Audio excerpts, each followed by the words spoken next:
आधी रात गांव भैरवपुर घने अंधेरे में डूबा हुआ था।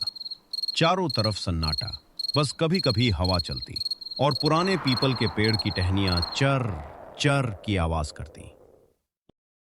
गांव के लोग अक्सर कहते थे, उस पीपल के पेड़ के पास रात में मत जाना, क्योंकि वहां कोई रहता था। गांव के बीचों बीच एक पुराना कुआं था और उसी कुएं के पास एक टूटी फूटी झोपड़ी। उस झोपड़ी में रहती थी एक बूढ़ी औरत, धनी बुआ।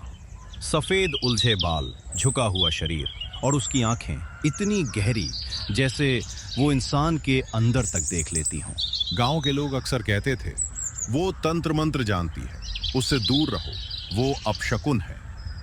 लेकिन सच ये था, धनी बुआ सिर्फ अकेली थी। एक रात गांव के जमींदार रघुवीर सिंह का बेटा अरुण अपने दोस्तों के साथ शराब पीकर घर लौट रहा था। वो हंसते हुए बोला, चलो उस चुड़ैल की झोपड़ी देखते हैं। दोस्त डर गए। नहीं अरुण, रात हो गई है। अरे डरपोक, वहां कोई चुड़ैल नहीं रहती। और वो सीधा उस झोपड़ी की तरफ बढ़ गया। झोपड़ी के अंदर पूरा अंधेरा था। अरुण ने दरवाजे को जोर से लात मारी। धड़ाम, दरवाजा खुल गया। अंदर धनी बुआ बैठी थी। वो धीरे से बोली, कौन है? तू पूरे गांव को डराती है। बेटा, मैंने क्या किया है? लेकिन अरुण ने उसकी बात नहीं सुनी। उसने गुस्से में धनी बुआ को धक्का दे दिया।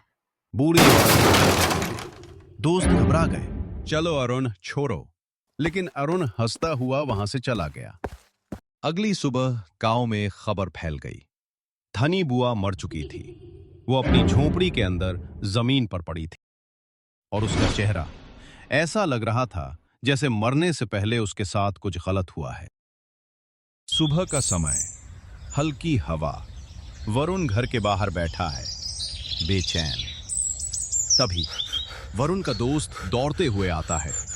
वह वरुण, अरे वरुण, बड़ी गड़बड़ हो गई है।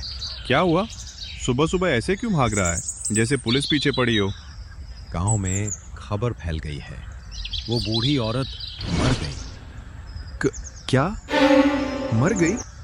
लेकिन कैसे? यही तो, किसी को कुछ भी नहीं पता। सब बोल रहे हैं रात में कुछ हुआ होगा, लेकिन किसी ने कुछ देखा ही नहीं। कल रात मैं थोड़ा नशे में था। मैंने बस हल्का सा धक्का दिया था। हल्का सा? अरे भाई, तेरे हल्के में ही लोग सीधे ऊपर पहुंच जाते हैं क्या? और सुन, अरुण और बाकी 2 लड़के सुबह से गायब हैं। किसी को नहीं पता वो कहां गए। क्या? वो लोग भाग गए? मतलब अब सब मुझ पर आएगा? अभी तक किसी को कुछ पता नहीं है, लेकिन अगर तू ऐसे ही घबराता रहा ना तो खुद ही फंस जाएगा। एक काम कर, नॉर्मल रहे, जैसे कुछ हुआ ही नहीं। गांव वालों ने जल्दी जल्दी उसका अंतिम संस्कार कर दिया। उसी रात से गांव में अजीब घटनाएं शुरू हो गईं। रात के समय पीपल के पेड़ के पास से एक आवाज आने लगी, पायल की आवाज। छन छन छन। लोग कहते हैं आधी रात के बाद वहां एक काला साया दिखाई देता है। लाल आंखें और पायल की आवाज, छन छन छन। एक रात अरुण अपने कमरे में सो रहा था। अचानक उसे लगा कोई उसके कमरे में चल रहा है। अरुण डरकर उठ बैठा। कौन है? कोई जवाब नहीं। फिर अचानक कमरे के अंधेरे कोने से एक बूढ़ी आवाज आई, बहुत धीमी, फुसफुसाहट। मुझे धक्का क्यों दिया? अरुण का दिल जोर जोर से धड़कने लगा।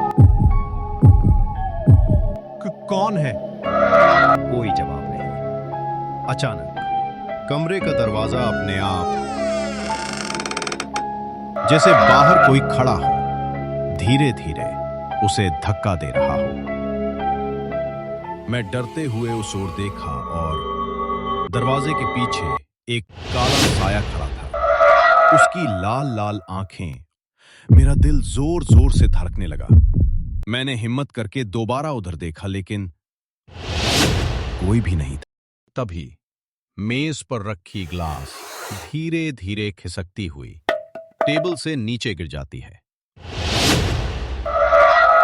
मानो किसी ने उसे गिराया हो।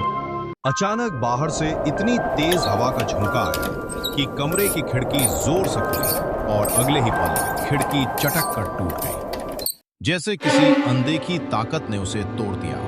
अरुण अब पूरी तरह डर चुका था। तभी फिर वही आवाज आई, इस बार थोड़ी पास से, मैं यही हूँ। और फिर